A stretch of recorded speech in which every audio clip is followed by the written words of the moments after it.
এই পৃথিবীতে প্রত্যেক মায়ের উচিত বাচ্চাদের সামনে তাদের বাবা সম্পর্কে এমন কিছু বলা যেন শিশুরা একদম ছোটবেলা থেকেই বাবার প্রতি শ্রদ্ধা, ভালোবাসা ও কৃতজ্ঞতা অনুভব করতে শেখে। মায়ের বলা উচিত, বাচ্চারা, তোমাদের বাবা যখন বাসায় ফিরবে তখন সবাই হাসি মুখে এগিয়ে গিয়ে তাকে জড়িয়ে ধরে বলবে, বাবা, আমরা তোমাকে ভীষণ ভালোবাসি। তোমাদের বাবা সারাদিন রোদে পুড়ে ঘামে ভিজে ক্লান্ত শরীরে ঘরে ফেরেন শুধু তোমাদের মুখে হাসি দেখার আশায়। তিনি হয়তো কিছু বলেন না, কিন্তু তার নিঃশব্দ প্রতিটি মুহূর্তে ভালোবাসার স্পর্শ লুকানো থাকে। বাবারা তাদের ভালোবাসা শব্দে নয়, কাজে প্রকাশ করেন।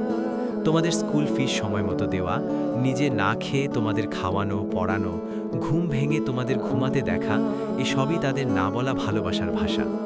বাবা মানে সেই ছায়া যিনি নিজের স্বপ্নগুলো একপাশে রেখে তোমাদের ঘরে আলো জ্বালাতে নীরবে নিভৃতে যুদ্ধ করে যান। তোমরা যদি তাকে একটু ভালোবাসা দাও, তার সাথে হাসি মুখে কথা বলো, সেটাই হবে তার কাছে সবচেয়ে বড় প্রাপ্তি। বাবা কেবল একজন মানুষ নয়, তিনি সেই নীরব আশ্রয় যে তার ভালোবাসা লুকিয়ে রাখে তার সুমহান ও ত্যাগের আড়ালে।